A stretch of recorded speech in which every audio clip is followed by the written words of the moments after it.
My name is Kathy Douglas, and I am a registered nurse. Yes, tell us a little bit about yourself. I've been in nursing for so many decades now that it's kind of scary. um, and I actually started my career in hospitals in housekeeping. My very first job in a hospital was right out of high school, and I was living down in the desert in Southern California, and they had just opened a new hospital called Eisenhower Hospital. And a friend of mine got me a job there. And so I got my first exposure directly to nursing through cleaning patient rooms. I was so fascinated by what the nurses were doing that, that kind of launched a long path to registered nurse and then on to my master's and then on to Stanford Business School, and just a whole journey exploded out of that young experience. So you've been able to take your nursing background and experience and morph it into, a business background as well, which is pretty fascinating. Tell us a little bit about what you currently do that uses those combined skills. Yeah. So I'm currently Chief Nursing Officer at Prolucent Health. This is a fairly new 6-month-old startup company. I seem to have a pattern of startups. This is, I think, my 6th startup company in my career. And this is just a group of really smart and motivated people who are redesigning how we meet workforce needs in healthcare. And we're taking a very holistic approach that looks at sustainability, that looks at, the health and well-being of the workforce, that looks at, thoughtful and cost-effective needs of employers. So it's just kind of trying to, I would say, be respectfully disruptive and, see if we can't find a better model where everybody wins. Where there's not winners and losers, but where everybody in the whole circle is considered. So that's really exciting. That's what I'm doing today. And I think that is built on a very long, over 30-year career in the innovation, technology kind of space in healthcare. Yeah. Wow. So how do you see in the span of what all you've been doing, how do you see technology impacting nursing today on a go forward kind of basis? Yeah. Well, here we are having this discussion, over Zoom. I think that, we're in a really rapidly changing world. I think the good news is that, and especially for healthcare and for nurses, we're at the table. We weren't at the table when I started in technology, and in fact, what inspired me to go into technology was I was managing an intensive care unit in San Francisco, and they were bringing in new technology, and the technology was actually making our nurses work harder, not easier, right? Having to look up long codes to order a lab or, whatever. It was just really was a burden. And this was in the very, very early days of the Macintosh computer, and this idea of graphical user interfaces where we actually could make things very easy. And so I was just really inspired to help figure out how we could make life easier in the hospital for the nurses. And so that just led me on a path into the Silicon Valley. And I think about where we started. I mean, I can remember for over a decade being the only female, not only nurse, but only female in pretty much every meeting and every, situation back then. This was even before nursing informatics was a specialty. And now, look at us. We are at the table. There are nurses designing technology. There's nurses implementing technology. I'm very proud that at Prolucent, we have a nurse on our board of directors because we think nursing is so important to the work that we're trying to do. So I think that like it or not, technology's here. It's here to stay. And I think the more we can be a voice in how that evolves and becomes a part of our world, the better off everybody's going to be. So I read not too long ago, and I took a deep breath, to be honest with you, that, as a result of COVID and just how hospitals have had to rethink, functionality in patient care in situations like a pandemic like we're currently in, that, I heard one nursing leader say that she really felt strongly that the future was going to have robotics very much involved in direct patient care, meaning, she was actually talking about robots coming in and giving patients their medications. And I was like, oh no, how could that be? But obviously there's a move towards more of this type of artificial intelligence, and how that's going to impact and influence the future of nursing too, is just, to me, it's just mind-boggling. It is. I agree. It's absolutely mind-boggling. But I would again say to you that I think that nursing has a very big role to play in how robotics come into our world and how we adopt that and how we advocate for and protect the patient experience. So I think that, I mean, to me, there's no question it's coming. I have a friend who just had robotic surgery, like, Yeah. and she was so excited. I'm like, I'm glad. I wouldn't have wanted that, but good for you. Mhm. It's coming. So I think that,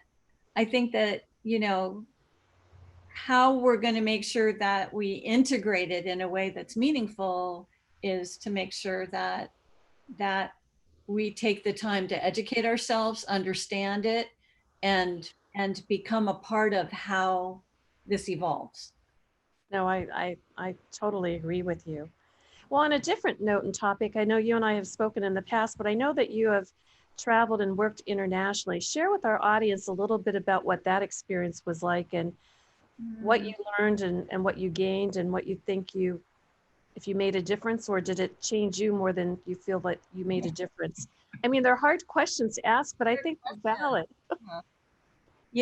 I had the honor of doing some work in India, up in the north in the Punjab area, and this was a hospital, that was completely free, and I was able to teach intensive care nursing there for a period of time. And this is a situation where the patients would line up outside the gate, for even overnight for hours and hours, and then they would let so many in a day, and we would triage them in the lawns, and then the eye patients would go here and the heart patients would go there and the pregnant moms would go, I mean, it was an extraordinary experience. And I think that I think I had a couple. I was thinking about this when you and I spoke. I think there's a couple of big takeaways. One is,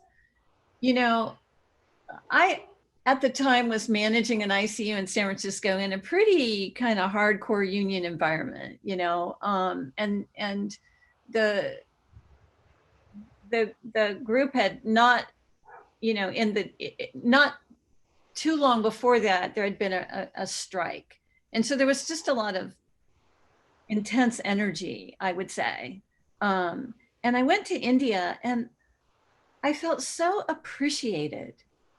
I mean, like, not by my fellow nurses, by the doctors, by the patients, I mean, often we feel this wonderful appreciation from patients, but I mean, how often do we feel so appreciated by our fellow nurses, or the doctors that we're working with, or the other team members? But I just remember that huge contrast of everyone constantly being grateful and thanking and what can I do to be helpful? So that's one thing.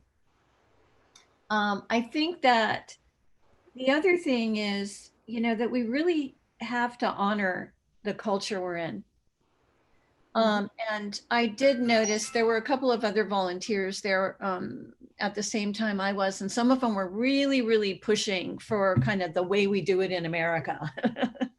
And, maybe that's not always the best approach. I think I definitely, learned to be more an observer and listen than to be a preacher.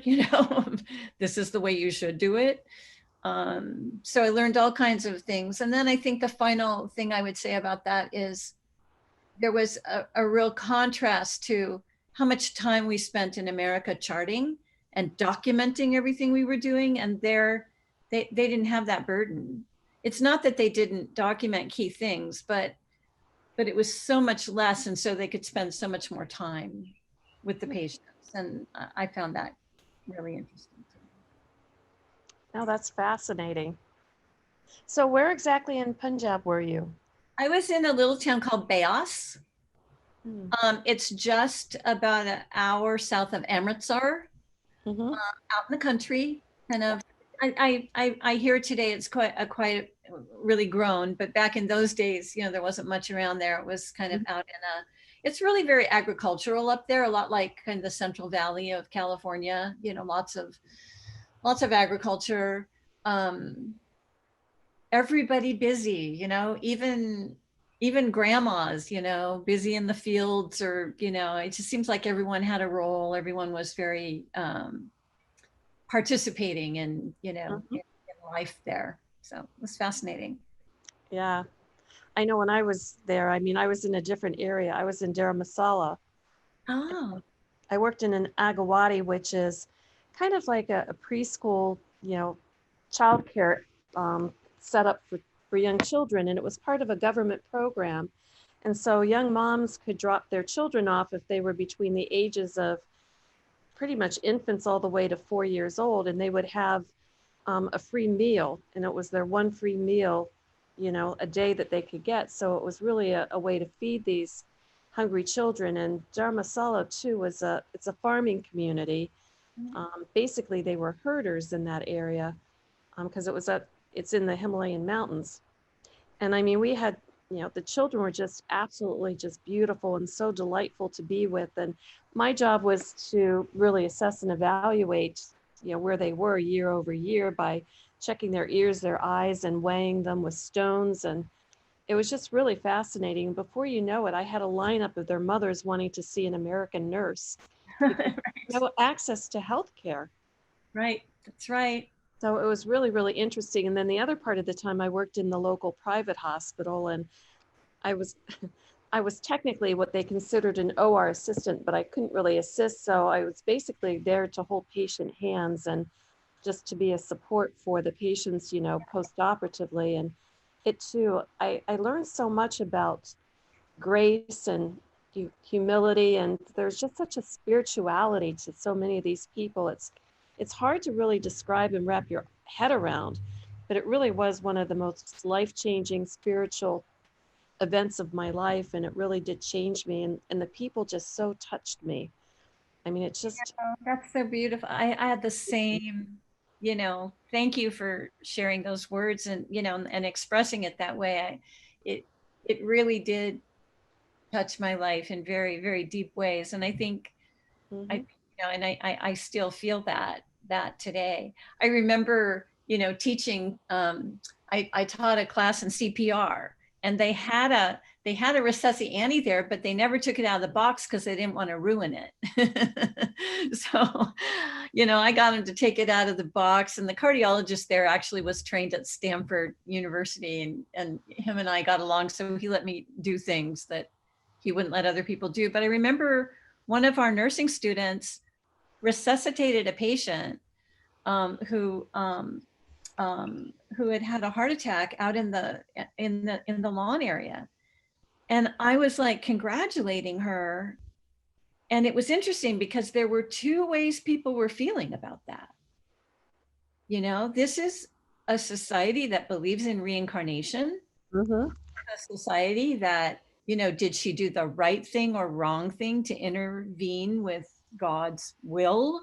I mean, it was really, really eye-opening to just know that,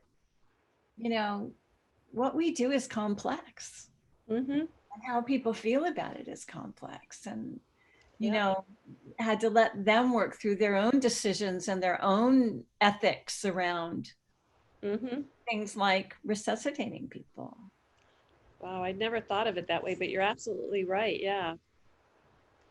That, yeah. It's just, again, it's just one of the gifts that we have as nurses, that we can travel the world and we can see and experience people of other cultures. And the more we do that, the more we see that we're all alike. We just, are there differences? Yes, but there's that same love and care for one another and family and community Right.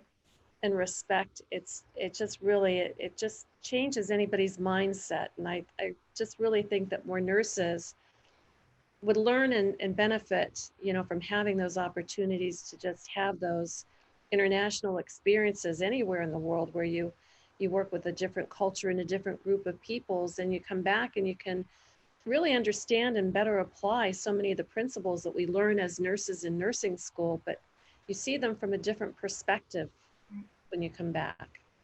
I think that's really true. I think that's really true. Yeah. And I have to ask you, through all of our experiences, I know that you're an author of a book called Nurses Cry Too. And, it's so appropriate, today I've interviewed and talked to so many nurses that have worked with COVID patients, either on the floor or in critical care units. And invariably, they just cry and they tell you of meltdowns of themselves and their colleagues. And I think it's one of the things that I guess the general public sometimes lose sight of, because they see us in our professional capacity and they don't realize necessarily always just how personal it really is for us, and that we really do care about them as individuals, not just a patient. And I think that the poignancy of Nurses Cry Too just really touches me. So tell us a little bit about what made you write that book and choose that title from your perspective. You know, I think it was a long time coming. I used to have a regular column in Nursing Economics magazine called Staffing Unleashed. And my mother-in-law had been in the hospital out in Florida, and I had flown out from California. And I got really angry because here was this woman who she was a social worker and had devoted her life to supporting people with AIDS and HIV. Back in those days, it was, a different world in terms of acceptance than it is today. And she really fought in the whole state of Florida for these patients. And I was in her hospital room, and I saw nurse after nurse come into that room, change an IV, do a task, and not even speak to her. Didn't notice how scared she was, didn't talk to her. And I got really mad. So I took it out in an article. and I just, I kind of vented, and I maybe regretted it afterwards a little bit, but maybe not.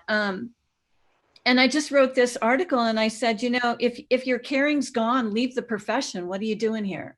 If you don't care who's in that bed, you shouldn't be in, you should change jobs, was basically what the article kind of expressed.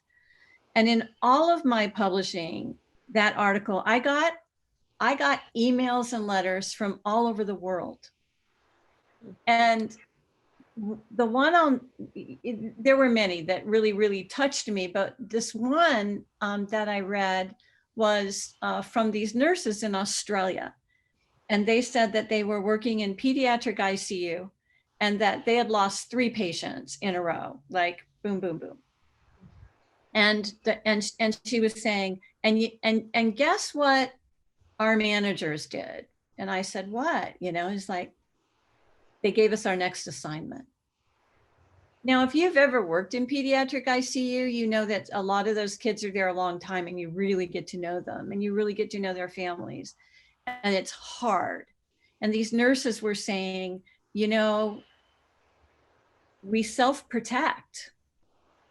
And so I don't think it's just about the public understanding that nurses cry. I think I think this is a very complex issue. I think that nurses, need to give themselves permission to feel. And we as a system, a healthcare system, need to support and accept and support the fact that loss and grief and sorrow are part of the reality of this work. And I don't think we do. I don't think we start, I think it needs to start back in education, in the schools where we prepare nurses, because even when I did that, and I don't mean to bounce around these things, but when I made the film, Nurses If Florence Could See Us Now, which I did before this book, it was also inspired by that idea that no nurse comes to nursing with a closed heart. You don't ever start that way. But we have plenty of nurses that end up that way. And that's what I experienced in that hospital. These nurses were shut down. They weren't allowing their feelings to acknowledge the woman in the bed. And so I had a lot of time to think about that. I was quite sick myself and getting nursing care, going through some cancer treatment. And I had a lot of time to think about all of this. And thus came this film that said, we need to re-engage with what brought us to nursing in the first place and celebrate and honor the extraordinary work that nurses do. Because this lady, Cindy Lepley, who I interviewed in that film, she had done all this work, research with the Daisy Foundation. And she kind of said this quote that I grabbed onto. It's like, our ordinary is actually extraordinary. We think it's ordinary what we do, but it's extraordinary. And I think in that thinking that it's ordinary, we set expectations on ourselves. I have to be strong. I have to hold it together for this situation or whatever. And if we don't give ourselves room to process all of that and to feel it and to let it flow through us and integrate into who we are, we leave the profession or we become insensitive to our patients. And so writing Nurses Cry 2, I think was just this, I've been working on another film for like 6 years now. And that film really explores loss and grief. And in that research that I did for that film, I found so many exciting resources. And I thought nurses need this. Nurses need these resources. And so I just gathered them together. And then I met this wonderful woman who does artwork.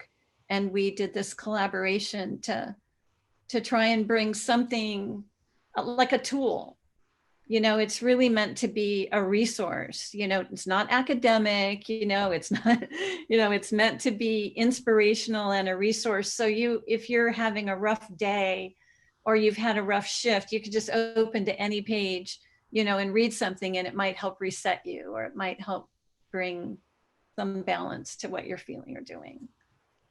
Yeah, I mean, that is just, it's so important, and we need to figure out a better way to get that message and get those resources out to nurses today. I think it's even more invaluable than in the past, because again, the sadness, the grief, the sense of loss, the feelings actually of incompetence when they're truly highly competent, but there's only so much one nurse can do in a given shift. And what they really need to do today is between, regloving, regowning, and, managing all kinds of vasopressor drips, and from one room to the next, and be there and talk to somebody that is terrified with all the things that are beeping and buzzing around them that, can't even talk to you. But I think it's, what we need to do is figure out how we can really get those resources to nurses and let them know that there really is that kind of support and help for them. I read an article about a hospital down in Southern California that had been hard hit by COVID out in the desert area. And the chief nurse had written this article. I think it was on Facebook. I can't remember. I read it somewhere on Facebook, I think. And And she said that as exhausted as her nurses were, they had the rules, no visitors, right? That they made a pact that no patient would die alone. And so it just brings tears to my eyes. It's like, so as tired as they were on their time off, they were in that hospital holding hands. We, you know, you know, these are our heroes. These are, but the toll that takes on that human being, we're not going to understand for a really long time. I know there's a lot of fear that once this pandemic's over, there's going to be a mass exodus of, of nurses who we've just kind of pushed to the brink, and they just, they just need to leave or find some other way to. And so yes, I think we need resources. We need to support them in any way we can, and and help them, because I don't think leaving's the answer. I think the answer is finding healthy, supportive ways to integrate these experiences, because they help it, they build our compassion and our kindness, and and they become the fabric of who we are as human beings, all the patients we serve, and how we help each other through these things. Oh, I know. I talked to a nurse. Her name is Danielle, and she still is working on a COVID unit out in Las Vegas. And, she was really as much distraught about what she saw on the streets where she lives. And it was so many people that were forced to homelessness and living on, in sleeping bags and tents and whatever they happened to have, and just had nothing, that she and a group of her nursing colleagues took their stimulus checks, cashed it, and went out and gave people money and took them food. I mean, what other profession, just looks at the world through that lens, and is just, I talk about nurses being selfless, but I mean, who else would take their $1,200 and give it to somebody else? And a group of individuals so willingly, reach out to the people that are on the street and say, if you need anything, I'm a nurse. Let us know and we'll try our best to help you, or have you seen in our hospital. But I think we have to remember that caring and giving is not an endless well. If we don't replenish ourselves, if we don't find ways to take care of ourselves, if all we're doing is giving, then we run out and we get ill ourselves or whatever. And I think that, I've been a big advocate of, kind of the health and well-being of our nurses for a really long time. And I think, and I know many others have too, but it's just now actually, I think, moving off out of the sort of soft stuff, like, oh yeah, we, sure, but the acuity says you need to do this many patients in this much time to do these activities, etc. I used to fight with Ann Van Slyke and other designers of these things. I'm like, where's the time for the nurse? Yeah. Okay. I think if there's a gift in all of this, is that this need for self-care is moving out of like the silly soft stuff and into one of the top priorities. If we don't take good care of our workforce, we're not going to have a workforce to take care of our patients. And so I think we need to ride that wave as long and hard as we can, because it's been so needed for so long. And I, there's actually, it's actually come to a place where even at the C level, the CFO, the CO, they're all starting to understand this. And I think that's progress. It is. And it's progress that needs to sweep the country and not just be, somewhat localized, which is what I feel it is. And that's part of, I think, what we're looking to do in the Nightingale 2030 Resilience Fund, is to bring more global awareness as to what it is we need to provide to and for nurses, and let the public be aware of it and support it. And that public are the C-level folks that make those decisions and can encourage, the behaviors that really do help nurses, care for themselves, and take that time to just deep breathe and decompress or cry on another nurse's shoulder that just helps them. You know, I love that. I love the word resilience. And I think it's, you know, I think it's very insightful that that word came into this effort. You know, I think that, like I said earlier, you know, I think no nurse starts in nursing, you know, with a closed down heart, but, you know, at some point, you know, we self protect because that's instinctual. I think that, I think the doors have never been more open than they are right now, you know, and maybe it's just in pockets, but, you know, I just heard a referendum by the American Association of Colleges of Nurses just put out a referendum around the health and well-being of nurses.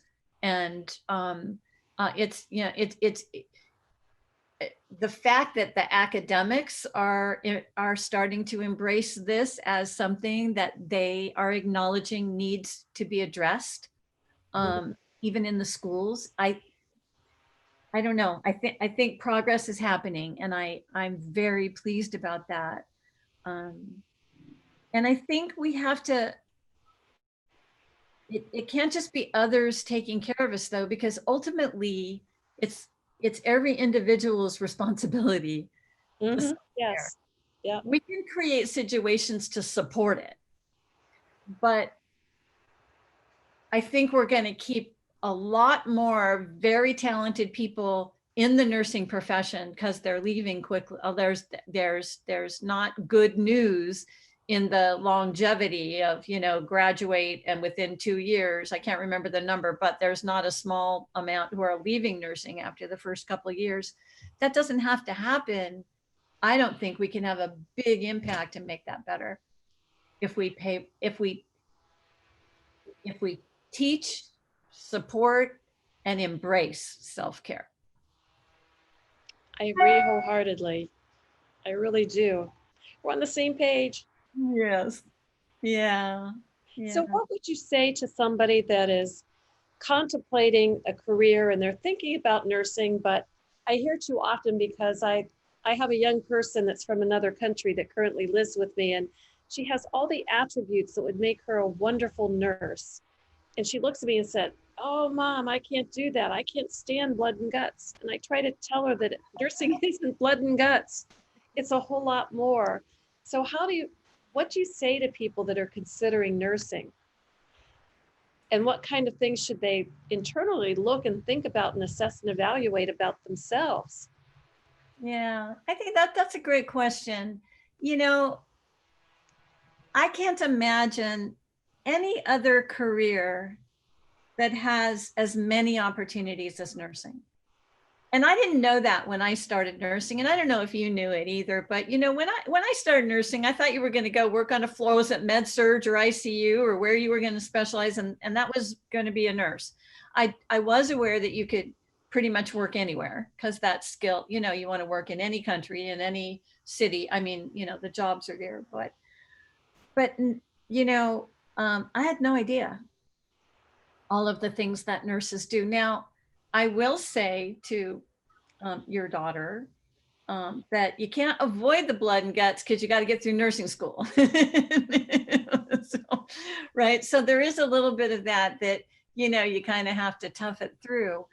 But oh my gosh, it's just it's just wide open.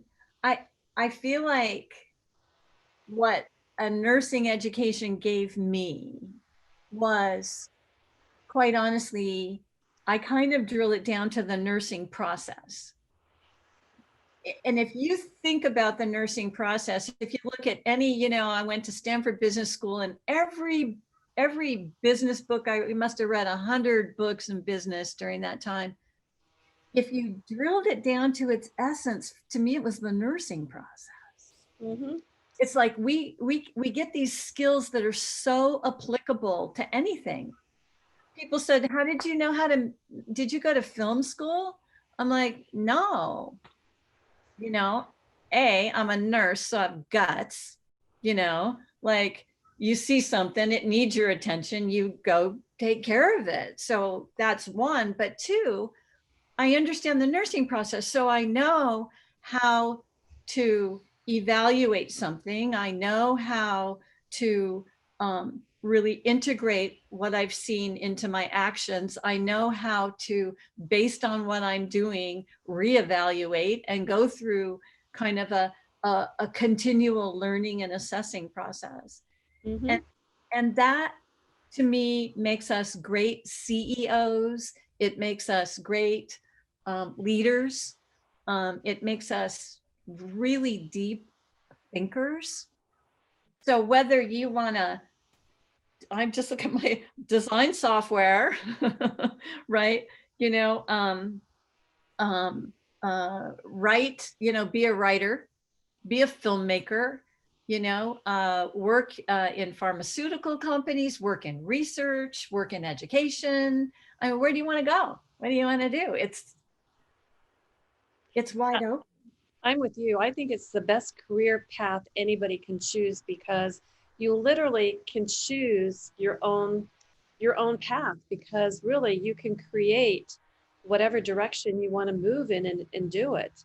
You know, whether it's in a school system, whether it's in an occupational health setting, whether it's in a public health setting, whether it's in business or whether it's starting your own business, you know, that it's healthcare related or not. I mean, you're right, the principles of the nursing process carried through. And I've been in the temporary staffing, you know, industry my entire career for the most part. And, you know, it was the nursing process that was part of my business plan all the time. And my colleagues that were also nurses, we would sit there and laugh and we'd say, you know, if only the other guys at the C level knew that we're still nurses at heart, even though we have different titles, but it's the nursing process that's driving everything that we're thinking and doing and driving our business today.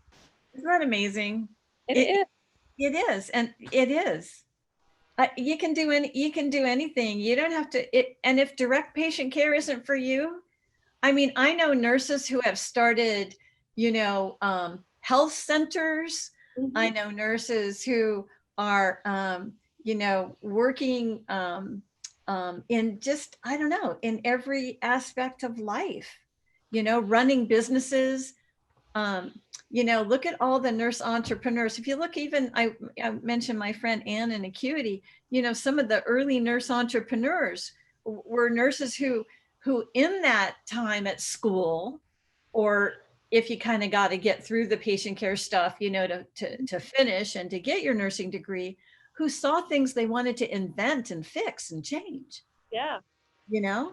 Yep. And I have a nurse friend who I'm talking to right now, and she worked in pediatric ICU. And one of the things that really frustrated her was, you know, the incidence of violence that she saw of children being, you know, admitted into the ICU. And then she started to talk to other nurses and, you know, the threats of violence against them. And so she left hospital nursing and started a business where she teaches nurses karate and another type of jujitsu to protect and care for themselves so that they're not at a disadvantage. And again, I mean, and she has a really great business that she's doing, and it's a service, you know, for nurses. I mean, it's just, you know, I guess, you know, what people again just don't recognize. And I'm hoping that our stories do start to tell people and give them a different perspective and vision of what nurses and nursing can be for them, and bring people into the fold and let them just explore and touch base with different things to see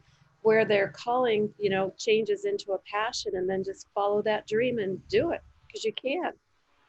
You know, I met a wonderful young millennial nurse in San Francisco. This little company was just starting. I don't know, because you know temporary staffing, you may know Trusted Healthcare. Yeah, and when I met them, they found me on the internet and asked me to come consult for a little while. And there was like 5 of them. There were 5 of them, and this nurse had been recruited. She'd only been on the floor a couple years, and she came and she recruited. And they have built in the last, I guess, 3 or 4 years, this company into a huge company that's completely reimagining temporary staffing. And you know, she's their nurse founder. You know, and I mean, she's young and bright and smart, and she's a risk taker. Mhm. So she was willing, when she met these guys and saw what they were doing, building software to kind of, help travel nurses redefine travel nursing. And she got excited about it. And I just see where her career has taken her. It's amazing. Yeah. She's publishing and she's traveling all over the world talking about the work. And you don't have to wait till you're old like us to, to do exciting things with your career, I guess is my point, that. You're absolutely right. Yeah. Yeah. No, I love this profession, and I've always loved nursing and tried to be an advocate for nurses and nursing everywhere. And that's what I continue to do through, our 2030 Resilience Fund, is reach out and find where nurses say they need help or support, and then put that together and build that into our program. So that's where we are right now. And I'm so glad that you're going to be an advisor with us and help us as we build this new venture and try to get it out of the boxes that sometimes exist out there, and formulate new partnerships and relationships, and include nurses, so that we can really make a difference and show the world what a difference when you have nurses, impacting and influencing change, what it looks like and what it feels like. It's an absolute honor to be working with you guys, and I'm just so impressed with the vision and Appreciate the it. work. And I know it's just sort of blossoming, and I have no doubt, with the brilliant nurses at the table, that it will just continue to grow and flourish. Nope, we're hoping. So that's our goal and our dream, and we are going to make it happen. And good. Thank you for doing moments like this so we can get the word out there. I love the fact that you're trying to help nurses know what the possibilities are.